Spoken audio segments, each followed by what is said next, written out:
시간이 됐으므로 모두 자리에서 일어나시겠습니다. 주님께 기도하심으로 주님께 예배로 나가겠습니다. 하나님은 영이시니 예배하는 자가 영과 진리로 예배할지니라. 아멘. 전능하사 천지를 만드신 하나님 아버지를 내가 믿사오며 그 외아들 우리 주 예수 그리스도를 믿사오니 이는 성녀로 잉태하사 동정녀 마리아에게 나시고 본디오 빌라도에게 고난을 받으사 십자가에 못 박혀 죽으시고 장사한 지 사흘 만에 죽은 자 가운데서 다시 살아나시며 하늘에 오르사 전능하신 하나님 우편에 앉아 계시다가 저리로서 산자와 죽은 자를 심판하러 오시리라. 성령을 믿사오며 거룩한 공예와 성도가 서로 교통하는 것과 죄를 사하여 주시는 것과 몸이 다시 사는 것과 영원히 사는 것을 믿사옵나이다. 아멘. 자리에 앉으실까요? 하나님의 그 크신 사랑을 함께 찬양드리겠습니다.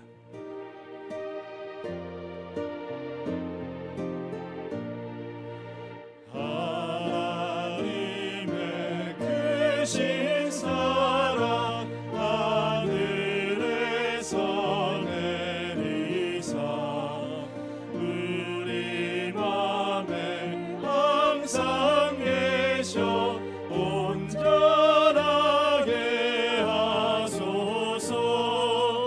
우리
마음 완전한 하나님 향하여 이곳에서 바로 이 시간 하나님을 예배합니다.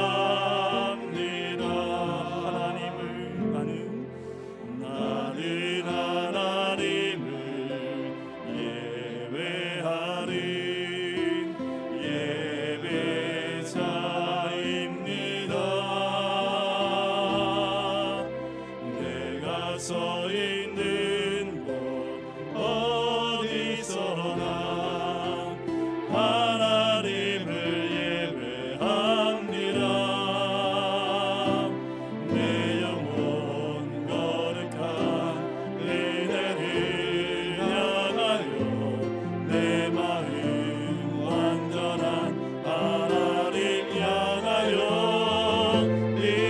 이곳에서 바로 이 시간 하나님을 예배합니다. 내 영혼 거룩한 은혜를 향하여 내 마음 완전한 하나님 향하여 이곳에서 바로 이 시간 하나님을 예배합니다.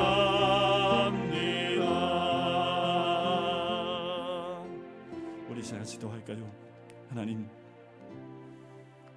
예배하는 예배자로 서길 원합니다.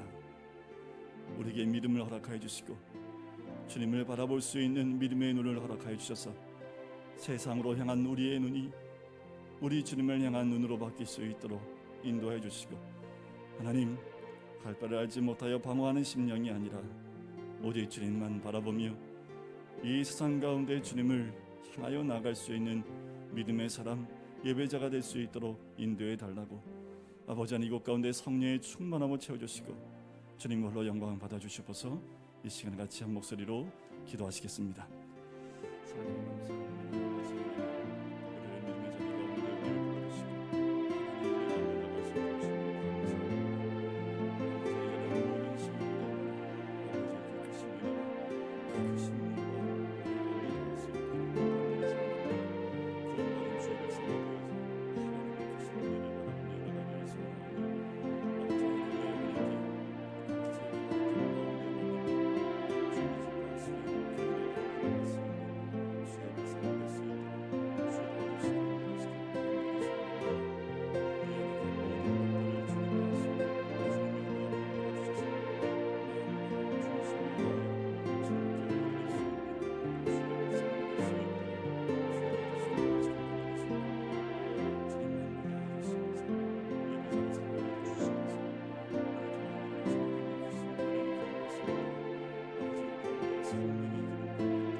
사랑의 주님, 오늘도 우리를 주의 전으로 불러주시고 주님께 나와 예배로 나갈 수 있게 해주심을 감사합니다. 하나님, 우리 심령들마다 성령님 역사해 주셔서 아버지 하나님, 오직 주님을 바라보고 싶은 갈망함과 주를 만나고 싶은 그 중심이 우리들 가운데 온전히 임할 수 있도록 축복하시고 인도하여 주시옵소서. 세상에 우리의 관심을 빼앗기고 우리의 눈을 빼앗기는 인생이 아니라 믿음의 눈으로 주를 바라보며 이 눈에 보이는 것들이 아닌 오직 믿음을 따라 나갈 수 있는 하나님의 사람들이 될 수 있도록 아버지 인도해 주시옵소서. 안개와 같이 사라지는 것에 우리의 중심을 두는 것이 아니라 영원한 것, 아버지 하나님 부활의 참 소망을 가질 수 있는 우리의 모든 심령들이 될 수 있도록 성령께서 역사하시고 인도해 주시길 간절히 소원합니다. 오늘 이곳 가운데 성령께서 역사해 주시옵시고 아버지 심령들마다 오늘 말씀 안에서 주를 만나며 아버지의 음성 들을 수 있는 복된 시간이 될 수 있도록 축복하시고 인도하여 주시옵소서.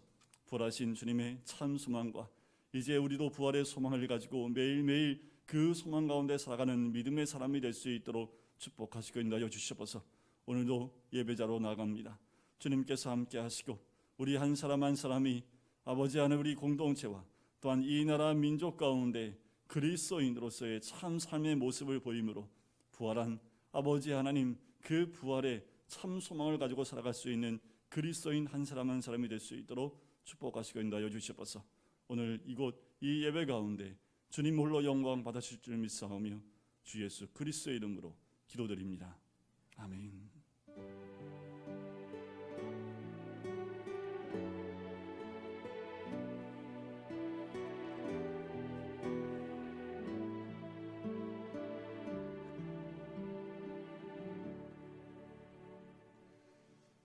네, 주의 예배 나오신 우리 성도님들을 주의 이름으로 축복하고 사랑 환영합니다. 서로 한번 눈 인사하실까요? 네, 감사합니다. 교회 소식을 알려드리도록 하겠습니다. 4차 유행이 곧 온다는 이야기가 들려요. 지표들이 이제 5월 달이 가면 하루에 1000명씩 넘는 확진자가 나올 가능성이 거의 농후해졌습니다. 보니까 수도권은 우리 서울은 보니까 200명 정도 수준의 확진자가 매일 나오고 있습니다. 4차 유행이 가면 3차 유행보다 더 빠르게 이게 확산이 될 수 있다라는 전망이 나오고 있기 때문에 특별히 개인 위생을 철저하게 잘 지키셔야 되고 다른 거 없지요. 이 마스크 착용하는 것 외에는 다른 방법이 없는 것 같아요. 늘 외부 사람 만날 때 밖에 나갈 때는 마스크를 꼭 잊지 않으시고 잘 착용해 주셨으면 좋겠고요. 손은 잘 소독하시는 것이 제일 좋습니다. 오늘 2부 예배 후에 정기 재직회가 있습니다. 그리고 돌아오는 화요일 날은 우리 수도노회 정기 봄 노회가 있습니다. 그리고 돌아오는 수요일 날은 신명기 책별 성경 공부가 있습니다. 제가 전에 보니까 구약은 신명기까지 주일 오후 예배 때 했더라고요. 네, 그러니까 요 신명기까지 이번 주에는 신명기를 나갑니다. 매주 한 권씩 책이 나가니까 여러분들 함께 성경을 구약 전체를 빠른 시간 내에 함께 나눴으면 좋겠습니다. 근데 오케스트라 위해서 계속 기도해 주시고요. 그리고 생명의 미랄 오늘도 아차 하신 분들이 있지 않을까. 꼭 광고 시간에 딱 되면 아차라고 생각하시는데 다음 주까지 생명의 미랄 저금통은 다음 주까지만 모으고 결산을 하도록 하겠습니다. 저금통을 집에 고이 모셔두지 마시고 교회에 다 가져오셨으면 좋겠고요. 그리고 4월 중에 공동체별로 우리 공동체 리더들 통해서 우리 교회에 맡은 부분들을 대청소해 주시기 바랍니다. 4월 25일 마지막 주일은요 교회 설립 57주년입니다. 저희가 벌써 57주년이 됐네요. 여러분들 함께 기도해 주시고 또 교회 생일이기도 합니다.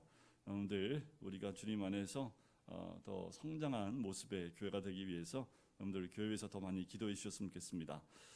교우 동정은 지난주에 우리 김군장 권사님을 한번 김제에 가서 만나 뵙고 왔습니다.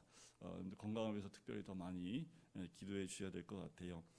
그리고 주중에 또 출산 소식이 있었는데 금요일 날 우리 박경서 장로님 아들이죠. 찬호 형제가 가정에서 아들이 둘째가 출산을 했습니다. 그래서 우리 박경서 장로님이 손주를 또 한 명을 얻게 됐네요.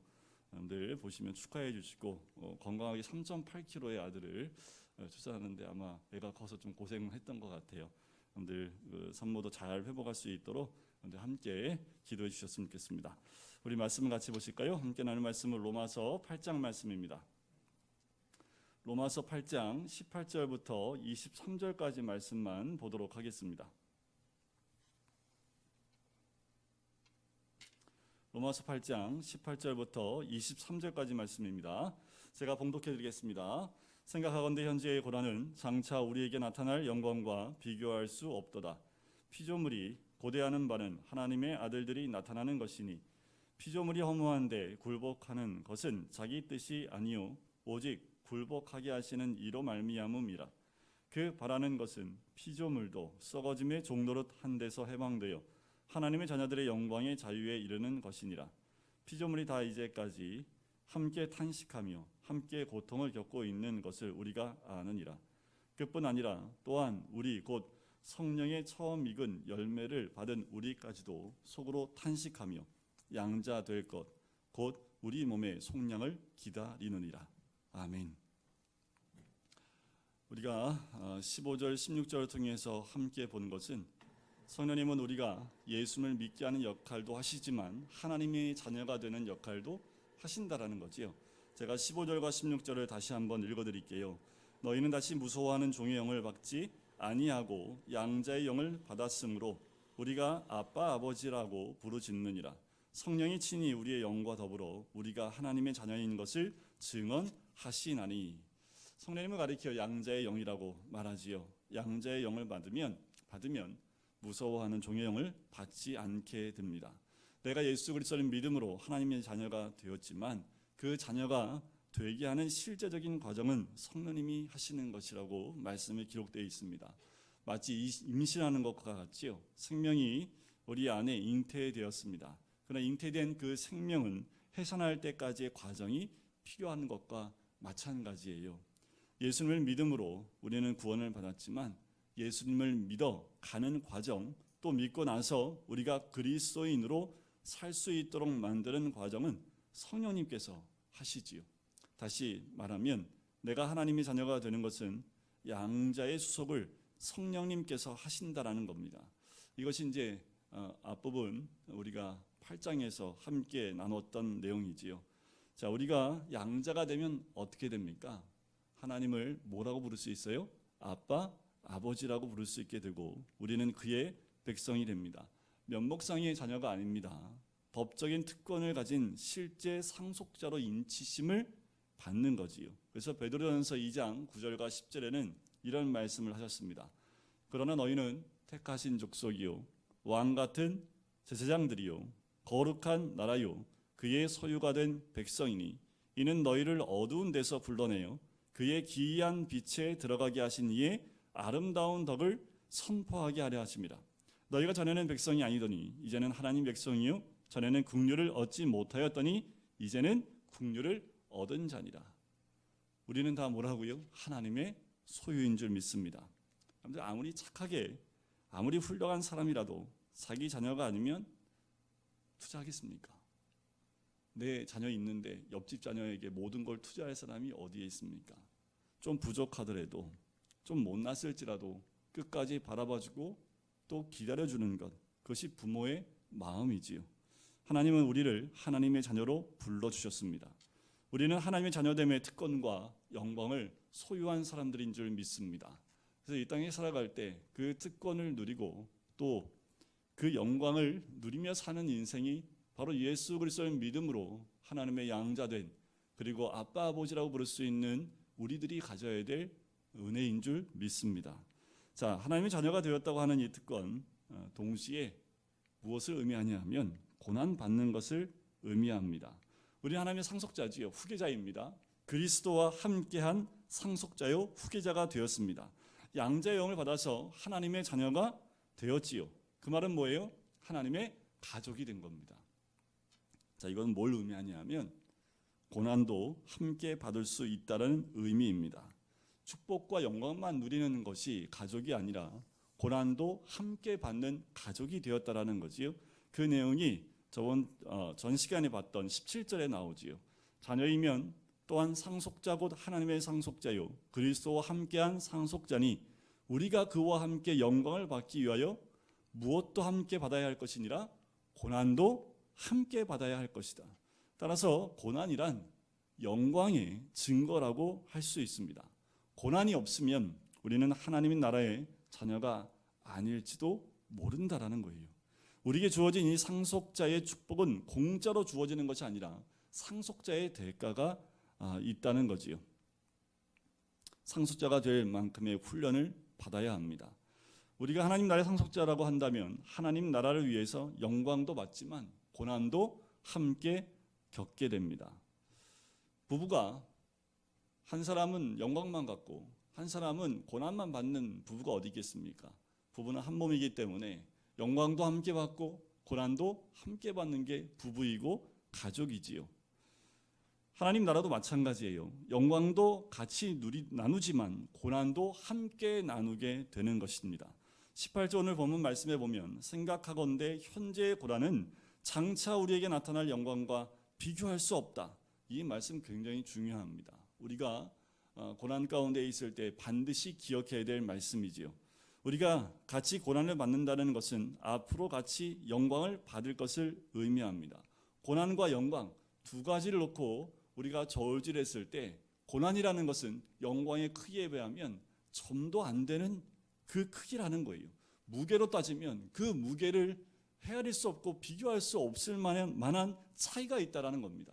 고난과 영광이 너무너무 크기 때문에 그 고난은 점도 무게도 느낄 수 없을 만큼의 양과 같다라는 겁니다. 그러니 구원받은 모든 그리스도인은 고난을 두려워하지 않는 거지요. 왜요? 이 고난을 통하여 내게 상상할 수 없는 영광이 주어지기 때문에 그렇습니다. 그래서 우리 그리스도인들은 뭘 바라보고 사는 인생이냐 하면 영광을 바라보고 사는 사람들입니다. 그리스도인이 받을 영광을 바라보며 사는 인생이라는 거예요. 자, 우리는 이 세상에 예수님을 믿기 때문에 고난을 겪습니다. 예수님은 십자가를 지셨지요. 예수님이 지신 그 십자가의 고난은 예수님께서 얻게 될 부활의 영광과 비교할 수 없는 것이었습니다. 이처럼 우리가 받을 영광도 비교할 수 없는 거예요. 그것이 우리에게 주어진 축복입니다. 여러분들, 이 땅에 누리는 복은 우리에게 주어질 영광에 비하면 아무것도 아니라는 겁니다. 믿음의 사람이 바라봐야 될 영광은 무엇이냐면, 여러분들 현수막을 한번 보세요. 제가 부활절 현수막을 일부러 안 띄웠습니다. 현수막을 보시면 무슨 그림이 있나요? 여러분들, 저 그림을 유심히 한번 보신 적 있으십니까? 뭐가 보이십니까? 왕관이 보이세요? 아니면은 가시나무 관이 보이십니까? 두 가지가 다 보이지요. 저 가시나무 관은 무엇을 의미합니까? 고난을 의미하지요. 하지만 그 가시나무 위에 있는 왕관은 무엇을 의미해요? 영광을 의미하지요. 예수님은 가시나무를 보셨을까요? 아니면 저 왕관을 보셨을까요? 그 영광을 보셨겠습니까? 예수님은 그 영광을 보셨기 때문에 가시나무의 또 십자가의 고난을 이겨낼 수 있었던 거지요. 우리가 이 땅 가운데 그리스도인이 사는 것은 저 왕관일까요? 아니면 가시나무 관을 쓰는 인생이겠습니까? 이 땅은 그리스도인으로 사는다는 것은 이 땅에서는 십자가의 길을 걷는 겁니다. 하지만 우리가 바라봐야 될 것은 저 영광의 관이지요. 우리가 바라봐야 될 것은 저 영광의 관입니다. 현재 있는 고난은 저 영광에 비하면 아무것도 아니지요. 현재의 고난은 영원이라는 그 시간 가운데 점에도 속하지 못할 아주 순간의 시간입니다. 그 순간의 그 짧은 시간의 고난이 영원한 영광으로 우리에게 주어진다는 의미지요. 따라서 예수 그리스도를 믿는 사람들은 하나님 나라를 위하여 받는 고통을 더 이상 고통으로 생각하지 않는 거지요. 왜냐하면 이 고통을 앞으로 받을 영광과 비교하면 아무것도 아니기 때문에 그래요. 오히려 고통이 시가 돼서 영광이 우리에게 왔기 때문에 오히려 그 고난을 기뻐하는 사람들이 우리들입니다. 그래서 우리 예수님이 산상수훈에서 이렇게 말씀하셨지요. 오른뺨을 치면 너도 한 대 쳐라. 그러셨어요? 왼뺨을 돌려대라 하셨습니까? 왼뺨을 돌려대라 말씀하셨지요. 겉옷을 달라고 하면 싸우라고 했어요? 아니면 속옷까지 벗어주라고 했습니까? 오리를 가기 원하는 사람한테 몇 리를 가라고요? 10리를 동행하라 라고 말씀합니다. 어떻게 그렇게 할 수 있습니까? 앞으로 받을 영광이 현재의 것과 비교할 수 없기 때문에 그래요. 우리가 바라봐야 될 것은 현재의 고난을 바라보는 것이 아니라 그 뒤에 주어질 영광을 바라보는 삶이기 때문에 현재 주어지는 고난 가운데 너무 매여 있지 않는 인생이라는 거지요. 성령 받은 그리스도인은 고난을 겪을 때 울지 않습니다. 오히려 이 고난을 기뻐하지요. 고난을 기뻐하면 고난은 더 이상 고난이 되지 않습니다. 손해보기로 작정한 사람은 더 이상 괴로워하지 않는다라는 거예요. 바로 이런 사람이 하나님의 성령을 받은 사람입니다. 그런데 사도행전 4장에 보면 사도들이 복음을 전하다가 잡혀서 채찍질을 받습니다. 그 채찍질은 굉장한 고통이 있는 채찍질입니다. 그런데 성경에 보면 예수 그리스도의 이름으로 이런 대우를 받는 것을 사도들이 어떻게 해요? 기뻐하고 즐거워하며 나가는 모습을 봐요. 고난 가운데, 고통 가운데 그 고통을 줬음에도 불구하고 그들이 뭐예요? 할렐루야 하면서 주님을 찬양하며 기쁨으로 나가는 그 모습이지요.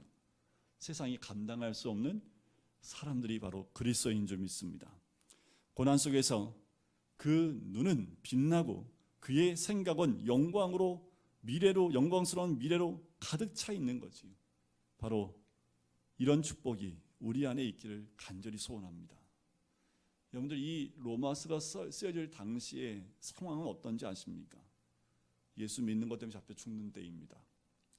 로마 시대에 300년의 고통이 있었고 고난이 있었습니다. 굉장히 많은 사람들이 순교를 당했습니다. 그 고통과 고난 가운데 있는 그들이 잡았던 말씀이 바로 18절 말씀이에요. 당장 눈앞에 보이는 가족의 죽음 앞에서도 예수 그리스도를 믿는 믿음을 저버리지 않았던 것은 죽음은 순간이지만 그 이후에 주어질 하나님의 영광이 너무 더 크기 때문에 그 믿음을 저버릴 수 없었던 거지요. 종교개혁 시대에도 마찬가지입니다. 굉장히 많은 사람들이 믿음 때문에 죽임을 당했습니다. 그 죽음 앞에서 예수님을 한 번만 부인하면 다 살 수 있었음에도 불구하고 그들은 절대로 주님을 모른다 부인하지 않았습니다. 그들 가운데 그냥 풀고 나가면 자유를 얻을 수 있고 생명을 얻을 수 있고 편안한 삶을 살 수 있었음에도 불구하고 그것을 거부하고 순교의 길을 선택한 너무나 많은 우리 신앙의 선조들이 있지요. 여러분들, 거기에만 있습니까? 우리나라의 6.25 때와 일제시대 때 그 믿음 때문에 순교당한 너무나 많은 그리스도인들이 있지요. 우리 믿음의 선배들이 있지요. 그들이 예수 믿지 않겠다고 한마디만 하면 살 수 있음에도 불구하고 거부하지 않았던 것은 그 뒤에 있을 그 영광이 너무도 컸기 때문이에요. 고난이 즐거움이 된다는 것을 말하기는 어렵습니다. 하지만 그것은 사실이에요. 예수님이 내 안에 계시고 성령님이 내 안에 계시면 순교할 수 있는 주기철 목사님과 같은 그 순교를 할 수 있다는 겁니다. 얼마든지 행복하고 편하게 살 수 있는 길이지만 하나님을 멀리하고 편하게 사는 것보다 차라리 감옥에서 죽는 편을 택했던 분이 주기철 목사님이시지요. 그래요. 이 땅에서의 한순간의 편안한 삶, 행복한 삶보다 믿음으로 당하는 고난을 선택하는 이유가 있는 거지요. 하나님의 사람들은 다 그렇게 살았던 거지요. 자, 19절 말씀 보실까요? 피조물이 고대하는 바는 하나님의 아들이 나타나는 것이니. 자, 로마서를 보면 재미있는 사실이 또 나오지요. 사람들만 양자됨의 구속을 원하는 것이 아니라 이 세상에 있는 모든 피조물들도 이 구속을 기다린다라는 거예요. 여기서 이제 고대한다는 말이 뭐냐면 목을 빼고 기다린다라는 뜻이 있습니다. 그러니까 그 말은 뭐예요? 간절함이 있다라는 거지요. 마치 목마른 사슴이 시냇물을 찾듯이 사람만 구원받고 회복되길 기다리는 것이 아니라 모든 피조물도 하나님의 구원을 간절히 기다린다라고 하는 거예요. 하나님이 세상 창조할 때 그 창조된 세상은 죄 없는 축복된 세상이었습니다. 그런데 인간이 타락함을 통해서 인간만 저주받은 게 아니지요. 자연까지도 저주를 받게 됩니다. 창세기 3장 17절과 18절을 보면 아담이 하나님께 불순종하여 타락하게 됨으로 말미암아 땅이 저주를 받는 것을 알 수 있습니다. 뿐만 아니라 저주받은 땅은 인간에게 가시덤불과 엉겅퀴를 내게 되었지요. 하나님이 처음 창조했을 때 그 자연 만물은 아마도 천국 그 자체였지 않았을까라는 생각이 들어요. 그런데 인간이 죄를 지음으로 말미암아 땅이 저주를 받고 환경이 깨어지기 시작하고 오염되기 시작을 하지요. 여러분들, 우리가 편히 살면 살수록 자연은 어떻게 되는지 아시지요? 우리가 더 편할수록 자연은 오염되어지고 파괴되어지고 있음을 우리는 알 수 있습니다. 인간의 타락 이후의 땅은 인간에게 가시덤불과 엉겅퀴를 내지요. 인간은 얼굴에 땀을 흘려야만 식물을 얻게 되었고요. 하나님께로 돌아가야 할 육신이 죄를 지음으로 말미암아 흙으로 돌아갈 수밖에 없는 저주받은 존재가 되고 말았지요. 모든 피조물은 인간으로 말미암아 저주받아서 고통을 받고 신음하며 죽어가고 있는 겁니다. 그런데 이런 의미에서 구원받은 하나님 백성들, 우리가 해야 될 것이 무엇일까요? 우리에게 맡겨준 자연들을 잘 보존하는 것이 정말 중요하지요. 그것은 오늘 머리에 띠들고 밖에 나가서 환경운동을 하는 것부터 시작하는 것이 아니라 우리의 삶의 현장에서부터 조금씩 바꿔나가는 거지요. 전에는 몰랐지만 구원받은 백성이 된 다음부터는 휴지를 함부로 버리지 않고 자연을 파괴했던 것들을 나로 인하여 조금씩 줄여나가는 겁니다. 쓰레기를 줄여나가는 거지요.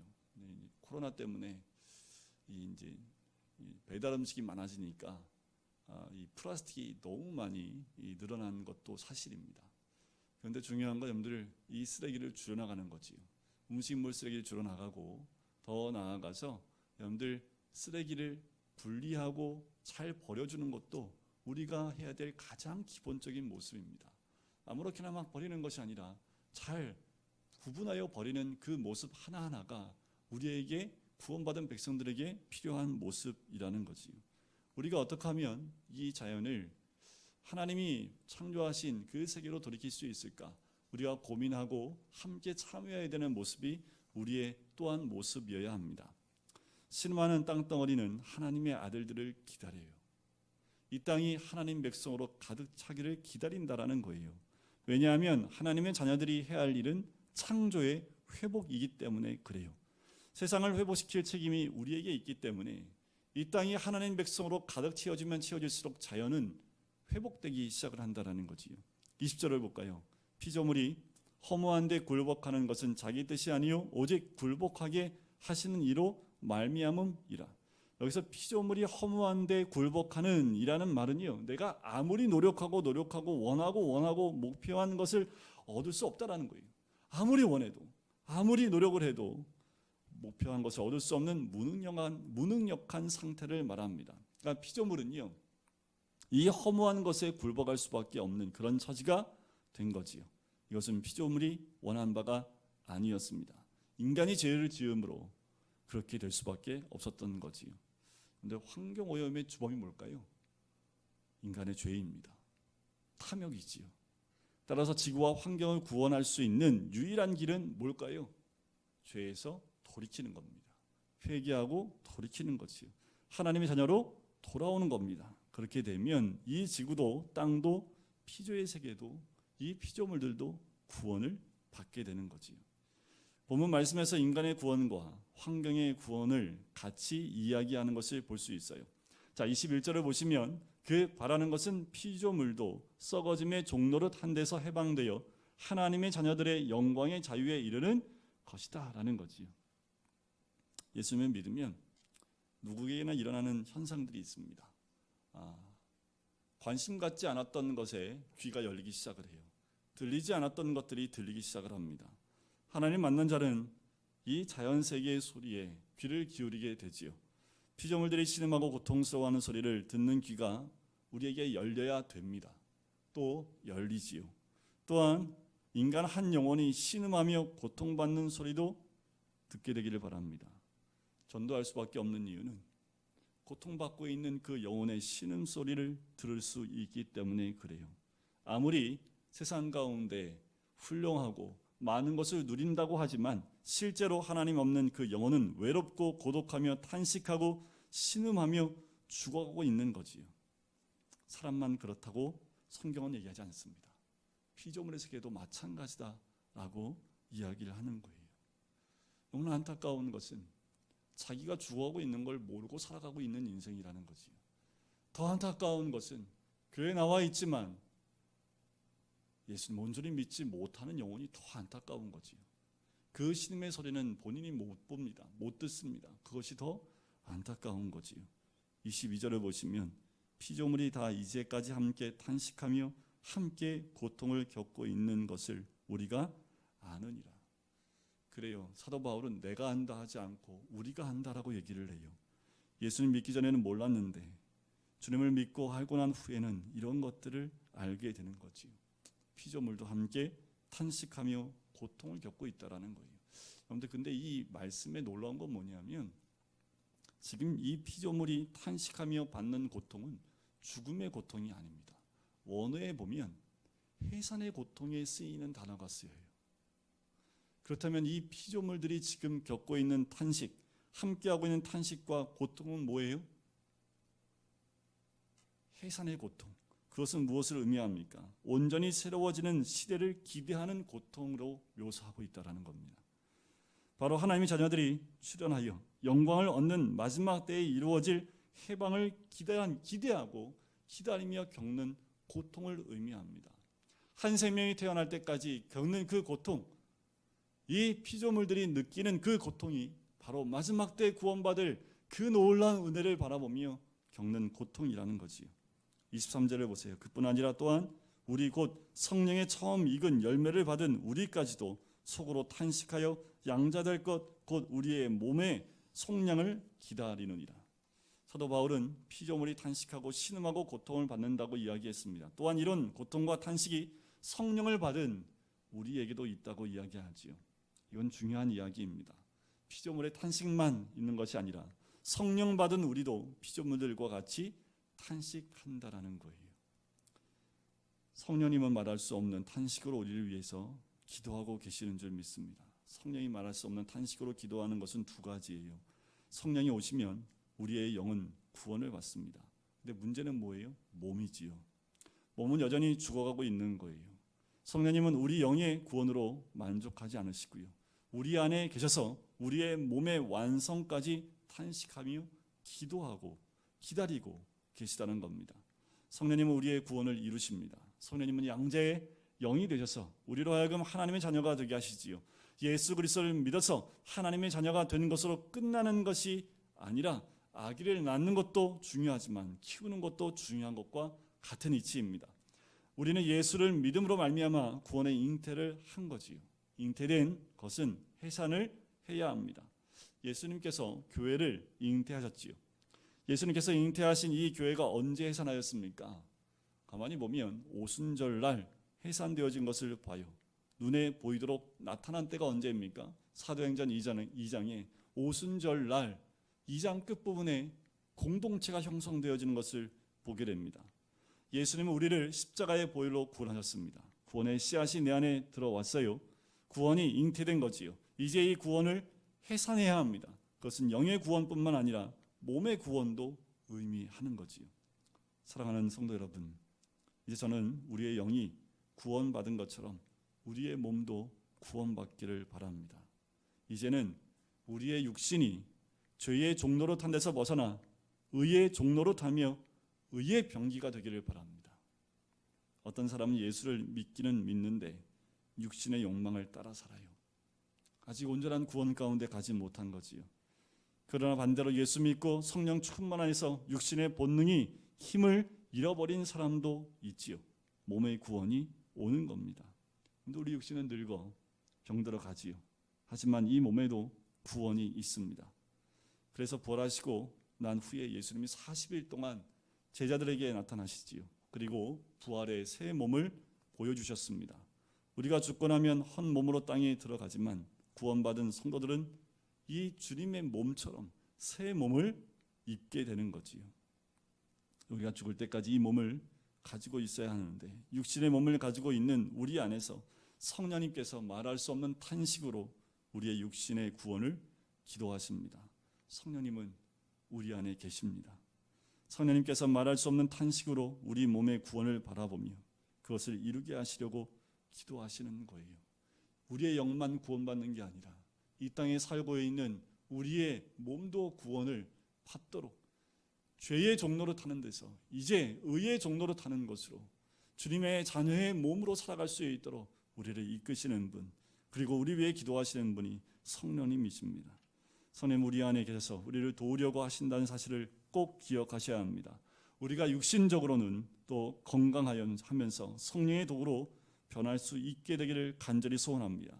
우리 영혼이 구원받은 것처럼 우리의 육신도 구원받는 축복이 있기를, 그래서 매일매일 구원의 그 삶으로 나가는 하나님의 자녀의 그리스도인의 삶으로 나가는 우리 모든 성도님 되시기를 주님의 이름으로 간절히 축원드립니다.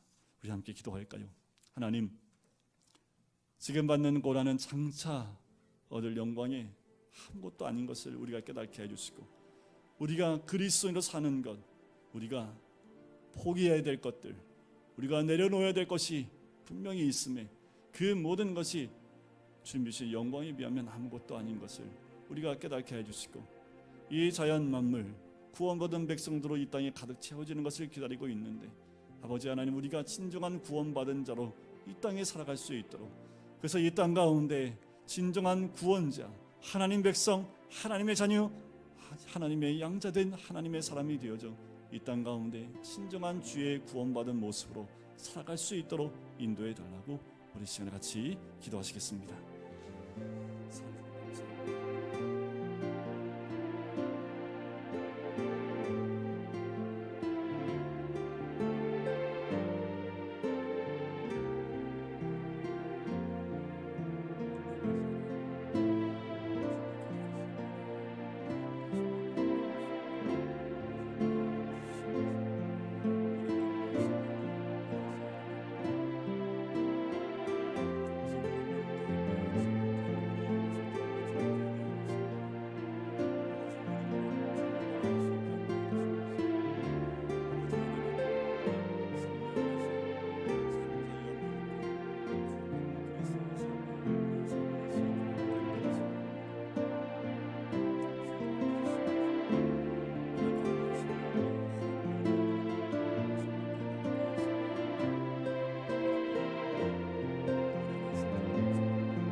우리가 그와 함께 영광을 받기 위하여 고난도 함께 받아야 할 것이니라 생각하건대 현재의 고난은 장차 우리에게 나타날 영광과 비교할 수 없도다.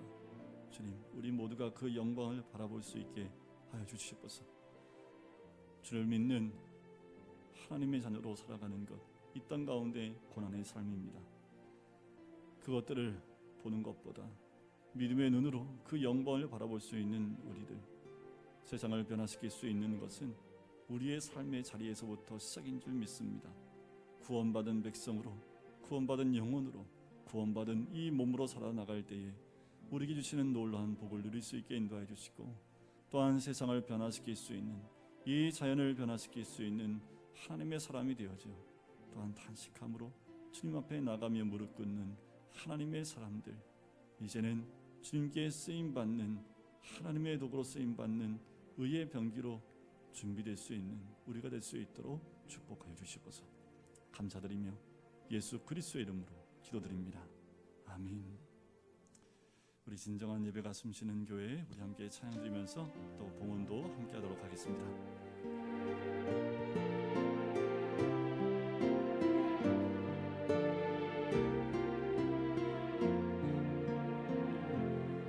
진정한 예배가 숨쉬는 교회, 주님이 주인 되시는 교회, 믿음의 기도가 쌓이는 교회, 최고의 찬양을 드리는 교회, 말씀이 움직이는 교회, 성도의 사랑이 넘치는 교회, 섬김과 헌신이 기쁨이 되어 열매 맺는 아름다운 교회, 주님의 마음 닮아서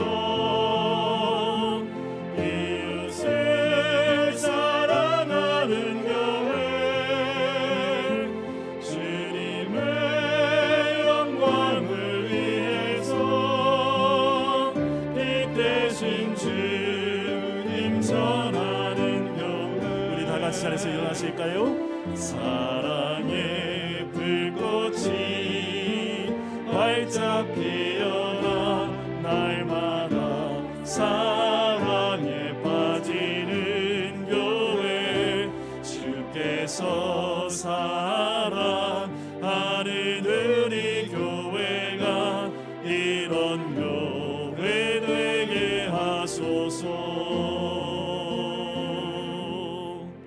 기도하겠습니다. 사랑의 주님, 감사합니다. 하나님, 우리의 몸과 마음을 주님께 올려드리며 또한 아버지 하나님 귀한 예물도 주님께 올려드리게 해주심을 감사합니다. 우리의 중심을 드리는 복된 예배, 아버지 하나님, 이제 구원받은 사람들로, 또한 아버지 하나님 그리스도인으로 이 땅 가운데 아버지 하나님 고난 가운데 주의 영광을 바라볼 수 있게 인도해 주시고, 날마다 구원받은 자의 삶으로 이 땅 가운데 묶여 있지만 또한 구원받은 부활의 참 소망을 가지고 살아가는 하나님 백성이 될 수 있도록 축복하시고 인도하여 주시옵소서. 아버지 하나님, 주님 맡겨진 사명들을 감당하며 이 땅 가운데 진정한 그리스도의 삶을 살아나갈 수 있는 구원받은 주의 백성이 될 수 있도록 축복하여 주시옵소서. 이제는 예수 그리스도의 은혜와 하나님 아버지의 사랑하심과 성령의 교통하심이 고난 가운데 영광을 바라보기를 소원하는 우리 모든 성도님들 머리 위에, 가정 위에, 사업터 위에, 환우들 머리 위에 이제부터 영원까지 함께 하시기를 간절히 축원하옵나이다. 아멘.